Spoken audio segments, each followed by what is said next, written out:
하나님의 말씀은 창세기 7장 13절에서 24절 말씀입니다. 창세기 7장 13절에서 24절 말씀 제가 봉독해 드리겠습니다. 곧 그날에 노아와 그의 아들 셈, 함, 야벳과 노아의 아내와 세 며느리가 다 방주로 들어갔고 그들과 모든 들짐승이 그 종류대로 모든 가축이 그 종류대로 땅에 기는 모든 것들이 그 종류대로 모든 새가 그 종류대로 무릇 생명의 기운이 있는 육체가 둘씩 노아에게 나와 방주로 들어갔으니 들어간 것들은 모든 것의 암수라. 하나님이 그에게 명하신 대로 들어가매 여호와께서 그를 들여보내고 문을 닫으시니라. 홍수가 땅에 40일 동안 계속된지라. 물이 많아져 방주가 땅에서 떠올랐고 물이 더 많아져 땅에 넘침에 방주가 물 위에 떠다녔으며 물이 땅에 더욱 넘침에 천하의 높은 산이 다 잠겼더니 물이 불어서 15규빗이나 오르니 산들이 잠긴지라. 땅 위에 움직이는 생물이 다 죽었으니 곧 새와 가축과 들짐승과 땅에 기는 모든 것과 모든 사람이라. 육지에 있어 그 코에 생명의 기운에 숨이 있는 것은 다 죽었더라. 지면의 모든 생물을 쓸어버리시니 곧 사람과 가축과 기는 것과 공중의 새까지라. 이들은 땅에서 쓸어버림을 당하였으되 오직 노아와 그와 함께 방주에 있던 자들만 남았더라. 물이 150일을 땅에 넘쳤더라. 아멘. 창세기를 통하여 하나님께서 목적하시는 것은 무엇일까요? 광야의 이스라엘 백성들이 이 말씀들을 듣고 보면서 어떤 생각하기를 원하셨을까요? 이후 모든 하나님의 백성들이 이 내용을 보면서 어떤 생각을 해야 할까요? 여러분들은 어떤 생각을 하고 계십니까? 아니, 어떤 생각을 해야 할까요? 하나님께서 원하시는 것은 무엇일까요? 내가 세상을 만든 것처럼 너도 만들었단다. 이 사실을 기억하는 것일까요? 이 세상이 얼마나 멋있고 지금까지 나의 다스림 가운데 있는 것처럼 너희도 내가 이렇게 인도하며 다스리고 있단다. 라는 사실을 깨닫기를 원하실까요?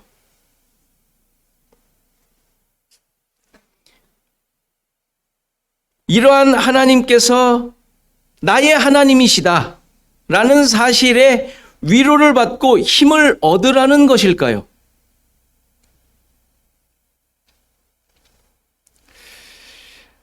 창세기를 통하여 창조주 하나님에 대한 신앙을 고백하며 나를 만드신 하나님께서 내 전 생애를 인도하신다는 사실을 믿고 여러분들 분명히 고백하실 것입니다. 앞에 제가 몇 개 말씀드린 것들 여러분들이 분명히 그렇게 하실 것입니다.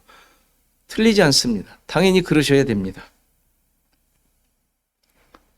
그러한 하나님에 대한 믿음과 고백, 그래서 그 하나님을 신뢰하는 것이 잘못된 것 아니죠. 당연히 그래야 되죠.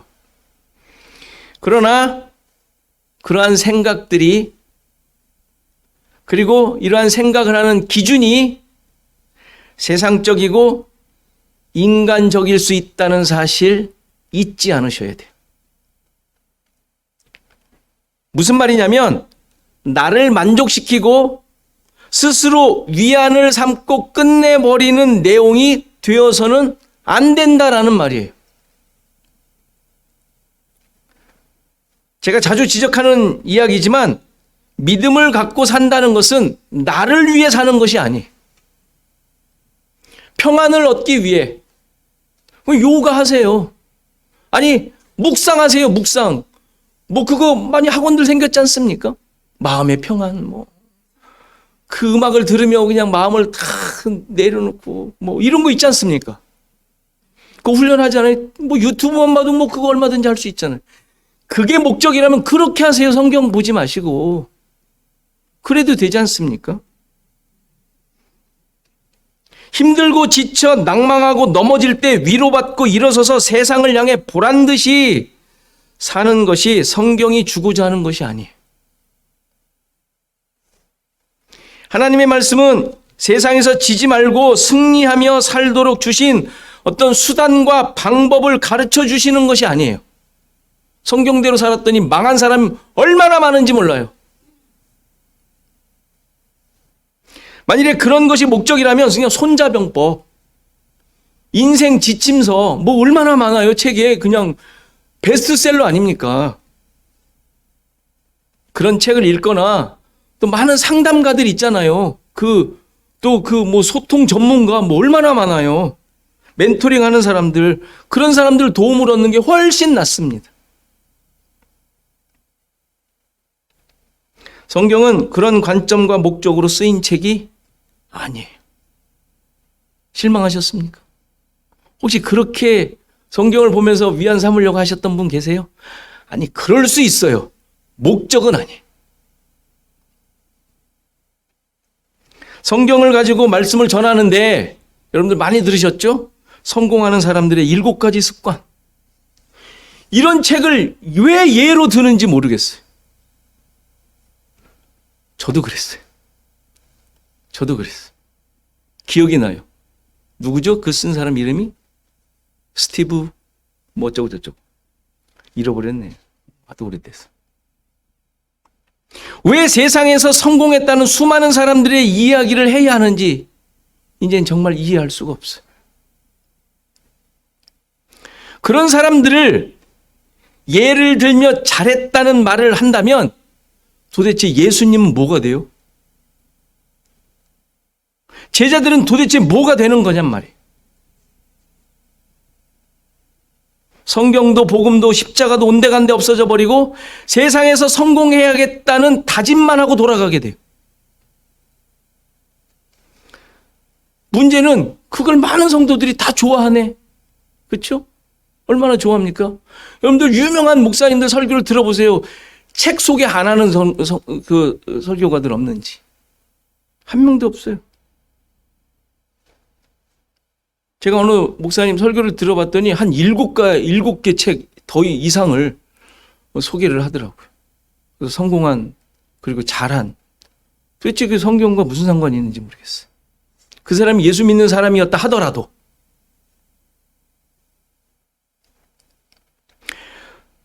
성경은 하나님의 마음과 생각을 깨닫고 나를 향한 사랑이 어떠했는지, 그것을 위해 어떠한 일을 해 오셨는지, 그것이 나에게 어떻게 이루어졌는지를 확인하고 나의 존재 가치를 어디에? 하나님 나라의 기준과 가치로 고백해 내도록 요구하고 있는 거예요.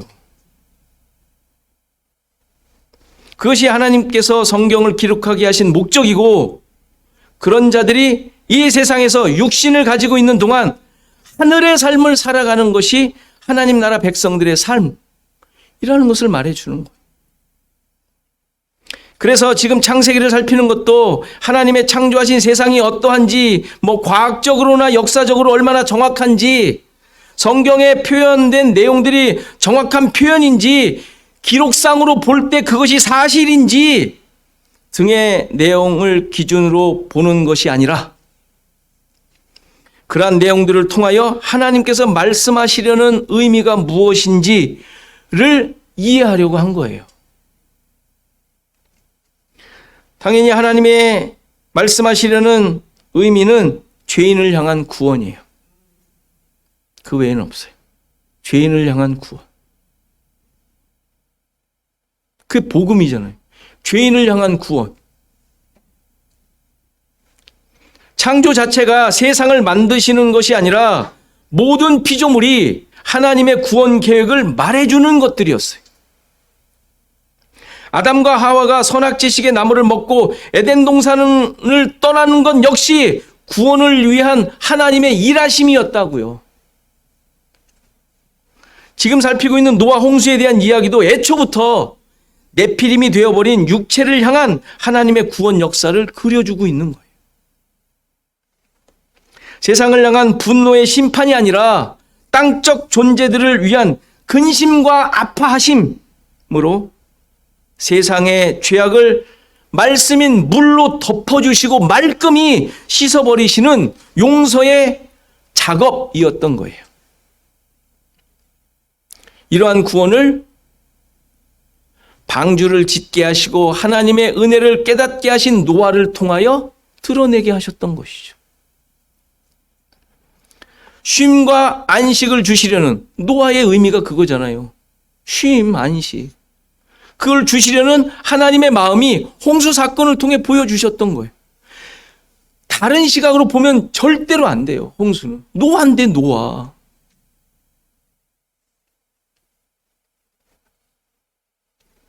그럼 여기서 또 이런 질문이 나올 수 있어요. 그럼 왜 모든 사람을 구원하시지 않았느냐?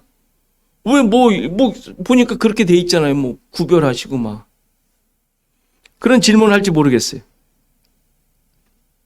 그런데 지금 홍수는 모든 사람들을 구원하느냐 안 하느냐의 문제가 아니라 하나님께서 홍수 사건을 통하여 어떻게 그의 백성을 구원하시는지를 계시하시는 시청각 교제인 거예요. 교제. 심판을 받는 자들, 구원을 받지 못한 자들은 하나님께서 그들에 대하여 그들은 하나님께 핑계하거나 따질 수 없는 존재들이에요. 왜죠? 왜 그들은 따질 수가 없죠? 원래 그런데 원래 구원받을 수 없는 존재들이잖아요. 모든 인간이 원래가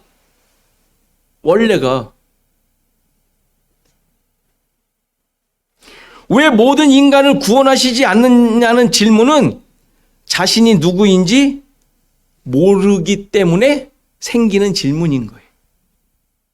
자기가 누군지를 알면 왜 저 사람은 구원 안 하세요? 따질 수가 없는 거예요. 자기가 구원받은 거에 놀래 자빠질 뿐이지.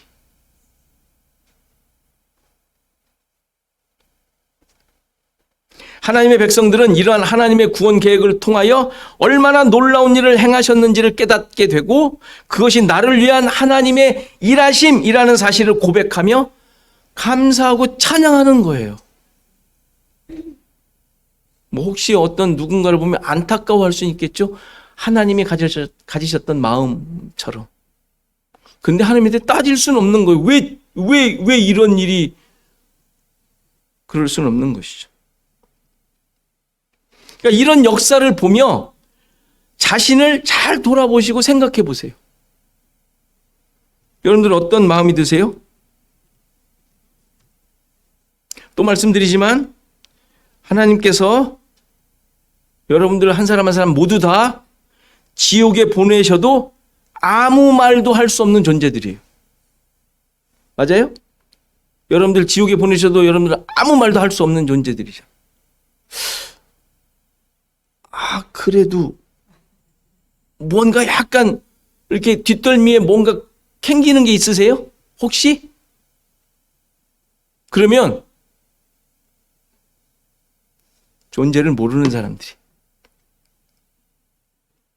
마땅히 지옥에 그냥 가라고 해도 할 말이 없는 분들이에요. 없는 존재들이에요, 우리는. 그래도 예수님 보내셨다고 하지 않으셨어요? 그건 하나님 쪽에서의 일이고 내 쪽의 일을 봐야죠. 우리는 아무 말도 핑계도 할 수 없는 존재들이에요. 복음을 제대로 깨달은 자들은 아무 말도 못해. 유구무원. 마땅히 해야 할 바를 했을 뿐인 자들이지 그것이 무슨 대가나 어떤 그것으로 말미암은 어떤 보상이나 이런 것은 있을 수가 없는 자들. 오늘 본문에서도 하나님께서 어떻게 홍수를 통하여 하나님의 구원 역사를 계시하셨는지를 잘 보여줘요. 13절을 보면 곧 그날에 라고 합니다. 곧 그날에. 이것도 역시 여호와의 날이에요. 여호와의 날. 심판의 날. 마지막 날, 구원의 날, 하나님의 날. 그 하나님이 하시고자 하는 모든 일이 드러난 날이라는 의미로 이렇게 특별하게 쓰는 거예요. 그냥 말 없어도 되는 말 아니에요. 그런데 곧 그날에라는 표현을 쓰는 거예요. 근데 무슨 일이 일어났어요? 노아가 그 가족과 함께 방주에 들어갔다고 합니다. 들어가다라는 단어가 무슨 단어인지 아시죠? 이제 하나가 되었다는, 하나가 되었다. 들어가다. 노아의 아들들과 아내들이 함께 하나가 되었다는 말이. 이들이 구원 얻은 자들이 되었다는 얘기죠. 뭐 이건 대표성을 말하는 거예요, 당연히. 노아와 관련이 되어 공짜로 구원받았다라는 말이 아니죠. 방주는 예수 그리스도를 또 성전을 의미하고 그 안으로 들어간 것은 예수 그리스도와 하나가 되어 성전이 된 신자들을 예표하는 모습이죠. 뭐 충분히 이제 이해하실 거예요. 그러니까 하나님 나라의 모습을 그리고 있는 거예요, 지금. 그런데 이들의 구성이 어떻게 돼 있어요? 지금 우리 번역에는 뭐 아들들, 아내, 아들들, 며느리 이렇게 나오는데 며느리라는 말은 없어요. 전에도 말씀드렸듯이 아들들, 그리고 여자들, 뭐 아내라고 번역할 수 있겠죠. 그러니까 아들과 여자들만 들어가요. 들어갔다고 나와요. 아들과 아내. 아내는 신부죠. 부인, 아내죠. 그래서 혼인잔치에 나오는 아들과 신부. 계시록의 언어로 말하면 하나님의 아들, 어린 양과 신부, 아내가 지금 하나님 나라를 이룬 모습을 보여주는 거예요. 그러니까 단어 자체가 아들과 여자로만 돼 있어요. 그의 여자들, 아들의 여자들 이렇게 나와 있어요. 며느리라는 말이 없고. 그러니까 충분히 이해할 수 있는 단어들이에요. 이게 우리가 이해하기 쉽게 하려고 의역을 한 거예요. 노아의 아들들의 뭐 아내, 앞에서는 그렇게 나오죠. 며느리 뭐 이렇게 나왔는데 여자로 되어 있죠. 아내로 되어 있죠. 그러니까 그리스도 안으로 들어온 속죄와 용서의 은혜가 베풀어진 자들이 되었음을 보여주죠. 그러니까 그리스도 안에 있으면 이들이 구원받은 자, 새로운 피조물, 바울의 고백대로 말하면 새로운 피조물이 된 거예요. 그러니까 방주에 들어간다는 말이 무엇을 의미하는지를 설명하고 있는 거예요. 하나님께서 베푸시는 구속의 은혜를 입었다라는 의미인 것이죠.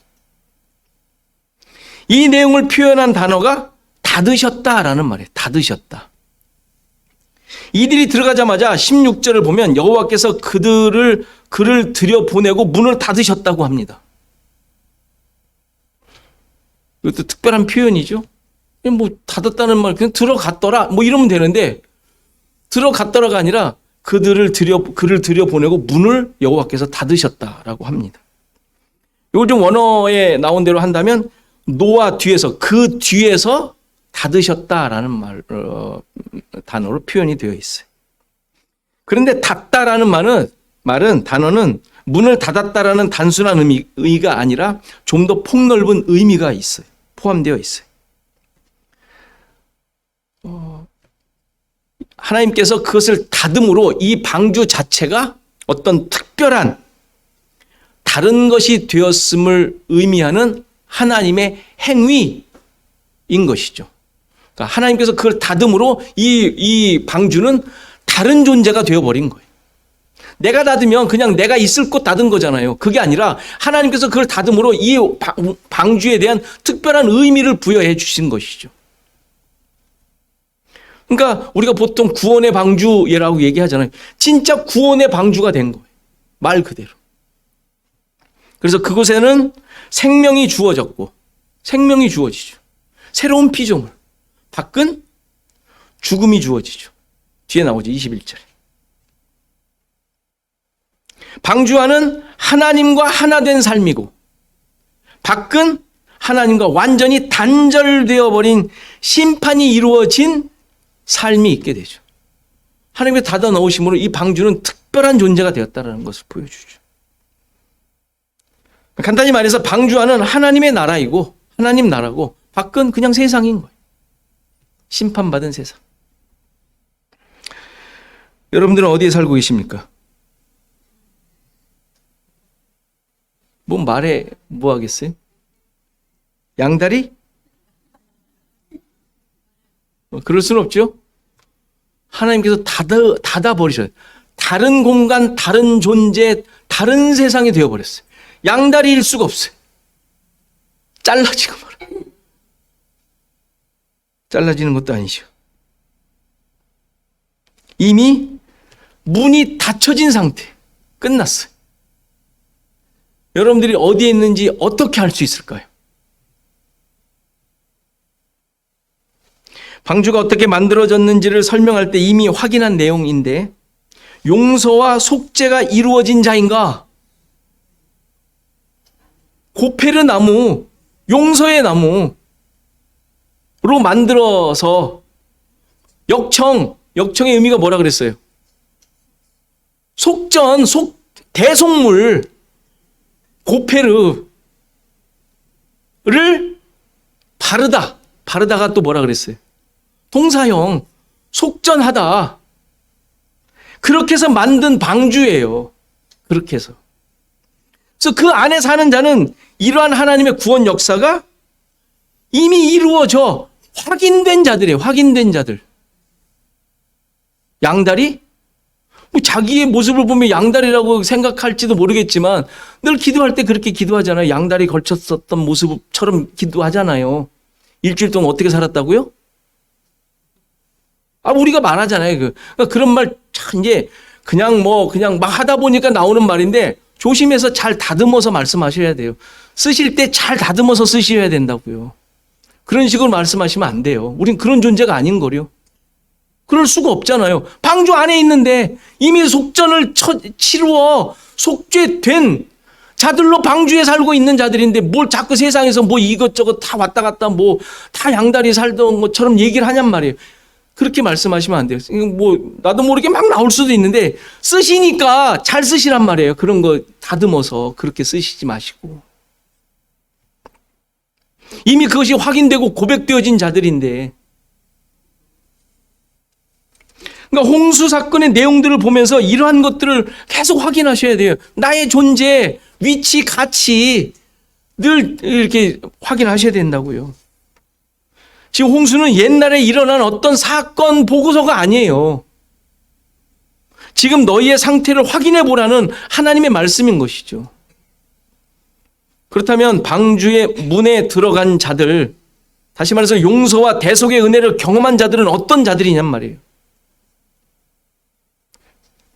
노아의 가족들 어떻게 구원받았다고요? 노아가 들어가니까 덩달아 들어갔어요? 그냥 공짜로? 구원은 그렇게 주어지는 게 아니잖아요. 친구 따라 강남 가듯이 노아 따라 아버지 따라 시아버지 따라 이게 덩달아 들어간 게 아니잖아요. 노아가 은혜를 발견하였고 그렇다고 친척들 그랬어? 그래 그 아주 좋은 거네. 그러면서 따라갈 수 있는 게 아니잖아요. 또는 누군가 받은 은혜를 말한다고 나도 그 은혜가 주어지는 게 아니잖아요. 간증 집회 해가지고 그래 하나님 나도 저거 주세요 한다고 주어지는 게 아니잖아요. 그렇게 주어지는 거면 저 대신 수십 명 그런 분들 데려다가 하겠네. 그게 아니라 그들 역시 은혜를 발견한 노아가 전한 하나님의 의, 이미 베드로서 우리가 확인하면서 보면서 확인했잖아요. 하나님의 의를 듣고 그래서 방주를 통하여 계시하신 은혜를 발견하고 그들도 구체적으로 쓰진 않았지만 고백하는 믿음으로 방주의 문에 들어간 거예요. 여러분들도 이 하나님의 의에 대한 복음을 듣고 반응하셨는지 확인해 보시라고요. 그게 방주에 들어가는 거니까. 방주의 문 어떻게 들어갔는지, 예수 그리스도를 통해 말씀하신 음성을 듣고 따르고 있는가 계속 확인하셔야 돼요. 지금 이걸 보면서 그들이 그렇게 들어갔대 이게 아니라, 양은 목자의 음성을 듣는다고 하잖아요. 왜죠? 목자의 음성을 안 대매요. 양은 근데 요한복음 10장에 어떻게 나와요? 예수님께서 중요한 말씀을 하시는데 나는 양의 문이라 그러잖아요. 예수님의 음성을 듣고 그 문으로 들어오는 자들이잖아요. 벌써 나와버렸네. 그러니까 예수님께서 양의 문이라고 말씀하신 것은 양이 들어가야 할 문으로 말씀하시는 거잖아요. 이 문이 어떤 문일까? 예수님께서 이렇게 말씀하실 때는 이미 그걸 듣고 있는 자들은 그 양의 문에 대해서 다 알고 있었어요. 예루살렘 성중에 있는데 성경에는 예루살렘 문 중에 미문, 양문, 동문 이런 게 성경에 나와요. 그 외에 예루살렘 성에는 전체 한 8개의 문이 있었다고 그래요. 우리가 잘 아는 그 양문, 양의 문 옆에는 베데스다 연못이 있었죠. 38년 된 병자가 고침받은. 아무튼 그 양문이 거기에 있는데 이 양문의 용도는 양이 거기를 통과하기 때문에 양의 문이라고 한 거예요. 근데 그 양이 어떤 양들이었죠? 제사 드려야 될 양들인 거예요. 거기 들어오면 죽어야 돼.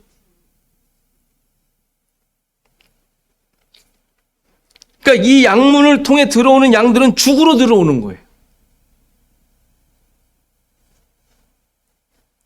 그러니까 예수님께서 양의 문이라고 하셨는데 그 문을 통해 들어오는 양들은 당연히 죽어야 할 양들인 거예요. 죽어야 할 양. 하나님께 드려져야 할 제물들이니까. 그런데 이 문을 예수님께서 뭐라 그러세요?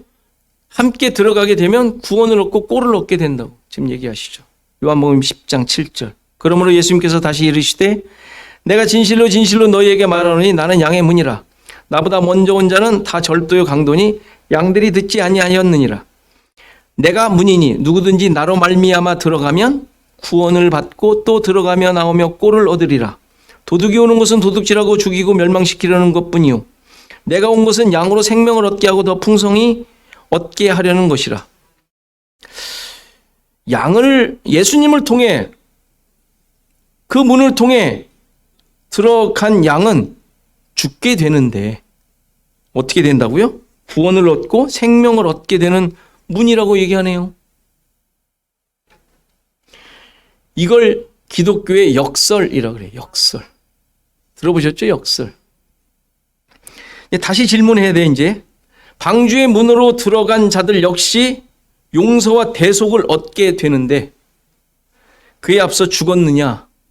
이걸 질문하셔야 돼요. 예수 그리스도를 통해 들어간 문은 반드시 죽는 과정이 있게 된다는 사실. 신자들의 고난과 핍박과 고생이 여기에 있는 거예요. 확인하는 거예요. 네가 죽었냐? 확인하는 게 여러분들 삶 속에 드러나고 있는 그 광야의 삶이라니까요. 이게 확인 안 되면 문은커녕 여러분들이 거부하고 있는 거예요. 안 들어가겠다고. 양의 문이신 예수님과 함께라면 시편 23편대로 되어야 할 것 같아요. 쉴 만한 물가로 부족함이 없는 그 목자의 인도를 받고 악인으로부터 보호받는 승리가 보장될 것 같은 삶이 펼쳐져야 될 것으로 착각을 해요. 착각을. 그러나 실제는 어떤 양? 죽을 양, 도살할 양과 같은 처지가 될 것이라고 약속하고 계시네요. 그렇게 자기가 죽임을 당하고 자기 부인의 자리로 가서 자아가 완전히 삭제되는 것이 양의 문을 통과한 자의 모습인 거예요. 이것이 방주의 문을 직접 닫으신 하나님의 목적인 거예요. 그래야 참된 용서가 무엇인지 진짜 대속이 어떤 것인지를 알게 되는 것이죠.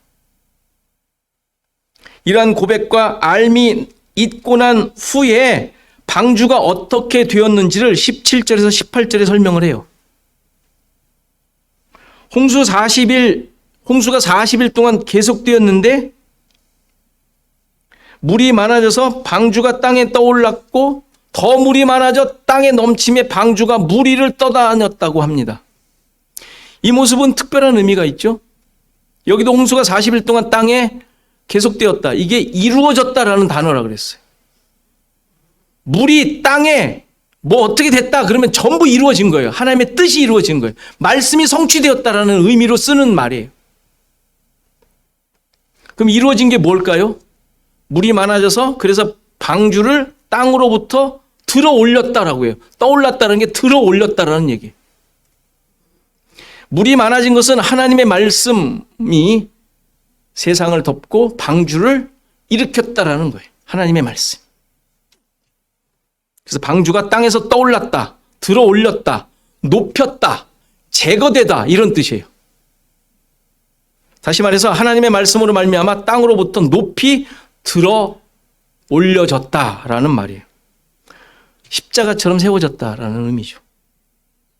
하나님의 구속 사역이 이루어지고 있는 모습을 홍수 사건을 통하여 보여주고 있는 거예요. 그래서 방주가 하나님께 드려진 것이죠. 그리고 18절에서는 물이 더 많아져서 땅에 넘쳐서 방주가 물 위를 떠다녔다고 해요. 떠다녔다. 넘쳤다라는 말은 그냥 물이라고 하니까 넘쳤다라는 말을 쓰는데 원래 의미는 이기다, 강하게 되다라는 뜻이에요. 그래서 떠다녔다라는 말은 걸어다니다라는, 걷다라는 뜻이에요. 방주가 배가 물 위에 걸어 다닐 수는 없잖아요. 그러니까 떠다녔다라고 표현을 한 거예요. 근데 원래 뜻은 걷다라는, 가다 이런 뜻이. 그러니까 하나님의 말씀의 능력으로 땅을 이기고 방주는 하나님의 주권적인 역사로 움직이고 있었다라는 말이에요. 19절에서는 물이 더 넘쳐서 점점 막 넘쳐요. 천하의 높은 산들이 잠겼다고 합니다. 천하의 높은 산들, 모든 교만하고 오만하던 땅적 존재들의 하나님의 말씀이 덮였다라는 뜻이에요. 덮다는 말은 하나님의 은혜를 베푸시는 행위를 나타내는 단어예요. 덮다. 하나님의 말씀으로 가득 찬 세상, 오직 구속의 은혜인 방주만 드러난 모습, 하나님의 나라의 모습을 보여주죠. 하나님만, 하나님의 말씀만 가득 찬, 하나님의 말씀이 온전하게 이루어진 그 위에 오직 예수 그리스도만 보이는 하나님 나라의 모습을 보여주고 있죠. 오직 방주는 말씀인 물에 의해 좌우되고 있었음을 보여주죠. 자, 이게 7장의 내용이에요. 8장에 어떻게 나와요? 그냥 그치고 이제 나오는 얘기가 나와요. 방주 안의 얘기 150일간 왜 얘기가 없을까요? 방주 안에 150일 동안 5달 동안 무슨 일이 있었을까요? 여러분이 제일 궁금해하는 거 아니에요? 하나도 안 궁금하세요? 8명이 수만 마리의 짐승들을 다 뭐 먹이고 뭐 했을 텐데 뭐 했어야 되지 않아요? 했어야 되지 않아요? 부부싸움 안 했을까? 여보, 오늘 아침은 당신이 3층 가서 염소 여물 좀 주고 와. 나 힘들어 죽겠어.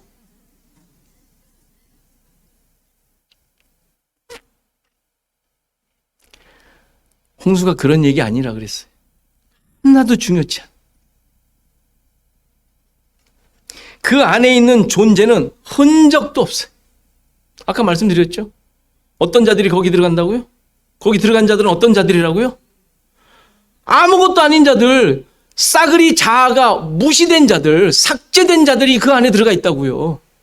그 안에 내용들 거기서 무슨 얘기를 하겠냐고요. 거기서 무슨 일이 일어난 걸 거기에 왜 쓰겠냐고. 왜 있어야 되냐고요.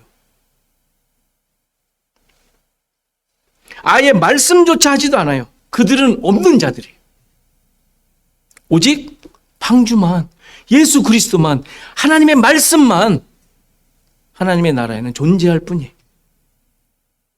그와 하나 된 존재들만 있을 뿐이지 그 안에서 아우 여보 얘들아 는 없는 거예요.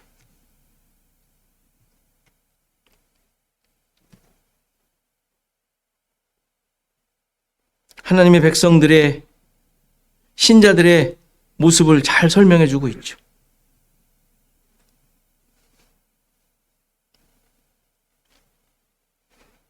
아직도 자존심 있으세요? 자신한테 부리세요. 자존심을. 남한테 부리지 마시고.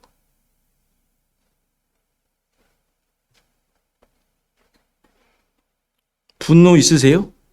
자신한테 부리세요. 자신한테. 남한테 부리지 마시고.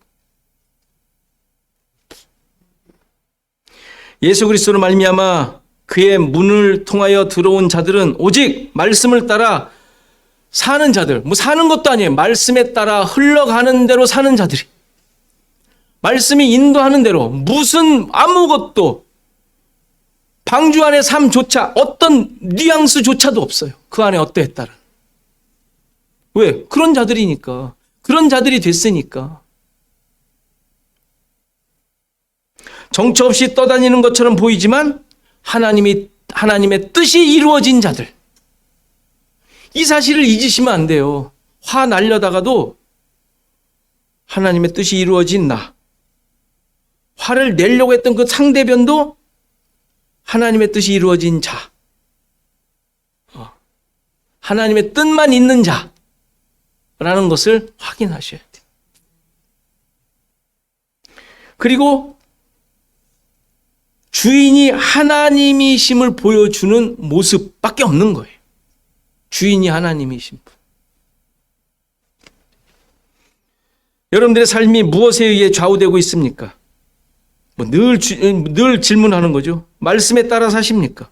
아니면 세상의 기준에 따라 사십니까?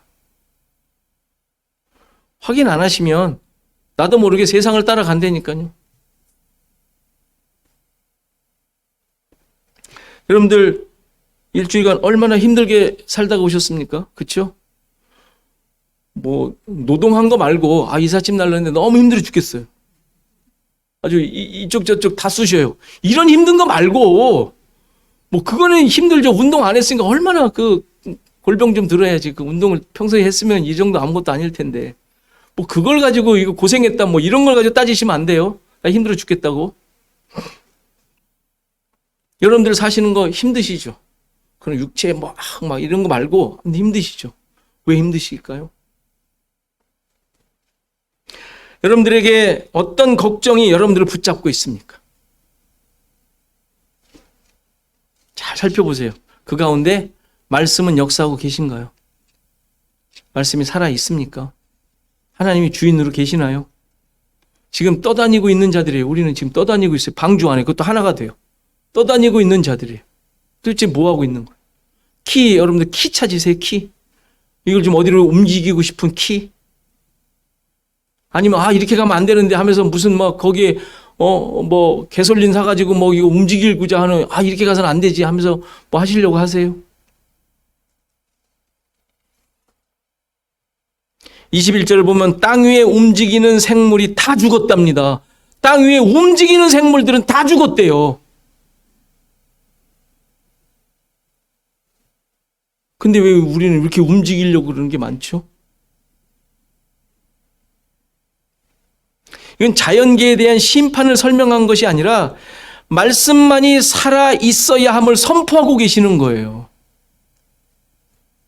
땅 위에 움직이는 생물 스스로 자기가 주인이 되어 움직이려고 하는 그것들은 다 죽었대요. 다. 그래야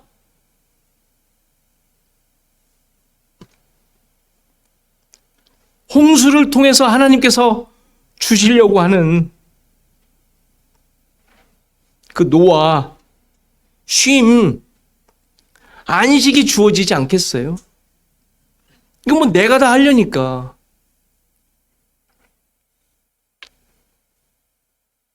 그러니까 또 다시 돌아보셔야 돼요. 나에게 진정한 쉼이 있는가? 안식이 있는가? 안식을 얻었는가? 이게 우리의 삶 속에 정말 찾아보셔야 되는 내용이에요. 우리는 양의 문이신 예수 그리스도로 말미암아 그 문을 통과한 자예요. 죽은 자들이란 얘기예요. 죽은 자. 근데 아직도 만일에 뭔가 있다면 안 죽은 거 아닙니까? 안 죽었으면 통과 안 한 거죠. 배 안 탄 거예요. 그 문을 지나지 않은 것이죠. 통과한 다음에 어떻게든지 죽여보려고 지금 애쓰시고 계시죠. 그러니까 안식이 없는 거예요. 그렇게 돼 있질 않죠. 홍수는 이렇게 호흡이 있는 자, 스스로 살아가고자 하는 그 능력, 이게 호흡이 있는 거잖아요. 호흡이 있는 자들을 다 죽이는 사건이었어요. 그래서 내가 너희들을 살린다. 세례라 그랬잖아요. 세례. 또 계속 설명할 거지만 홍수는 세례라 그랬잖아요. 다시 살리시는 거라고. 죽이고 다시 살리시는 거. 이 하나님의 은혜가 우리에게 주어진 거라고. 계속 확인하셔야 돼요. 내가 죽었는가? 또 말씀만이 나의 주인으로 있는가? 그래서 진정한 쉼과 안식이 있는가? 확인해 보셔야 될 것입니다. 우리는 예수 그리스도를 말미암아 그 양의 문이신 양의 문을 통과한 자들이에요. 그렇다면 진정한 평강과 기쁨이 여러분 가운데 넘쳐야 할 것입니다. 이러한 고백과 또 감사와 찬양이 여러분 가운데 있기를 간절히 바랍니다.